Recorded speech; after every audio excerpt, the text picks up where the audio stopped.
శ్రీరాముని ప్రతి సుగుణాన్ని చిన్న చిన్న కథలతో చూద్దాం. 1.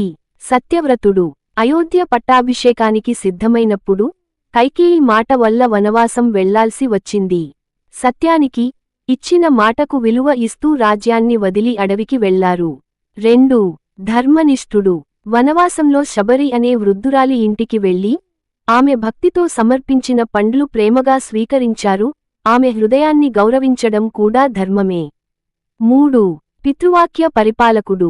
తండ్రి దశరథుడు ఇచ్చిన మాటను నిలబెట్టడానికి తల్లి కైకేయి కఠినమైన కోరికను కూడా నిరాకరించకుండా వనవాసం అంగీకరించారు. 4. మర్యాద పురుషోత్తముడు. వనవాసంలో కలిసిన ప్రతివారితో గౌరవంగా మాట్లాడారు, అది గుహ వంటి గిరిజనుడైనా, హనుమంతుడు వంటి భక్తుడైనా. 5. కృపాశీలుడు. రావణుని యుద్ధంలో చివరి క్షణాల్లో కూడా ఆయన పశ్చాత్తాపపడి క్షమాపణ చెప్పినట్లయితే క్షమించడానికి సిద్ధంగా ఉన్నారు. 6. శౌర్యవంతుడు.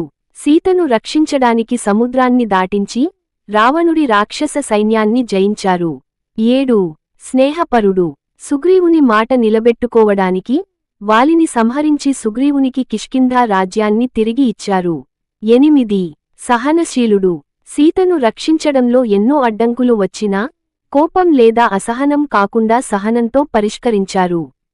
9. స్త్రీగౌరవం. సీతను రక్షించడమే కాక ఇతర స్త్రీలను ఎప్పుడూ గౌరవంతో మాత్రమే చూశారు, శూర్పణఖను తిరస్కరించడం కూడా దీనికి ఉదాహరణ. 10. ప్రజాహిత చింతకుడు. పట్టాభిషేకం తర్వాత కూడా ప్రజల అభిప్రాయం కోసం సీతను వనవాసానికి పంపడం ఆయన ప్రజాహితానికి నిదర్శనం. ఇది కఠినమైన కానీ ప్రజాభిప్రాయాన్ని గౌరవించిన నిర్ణయం.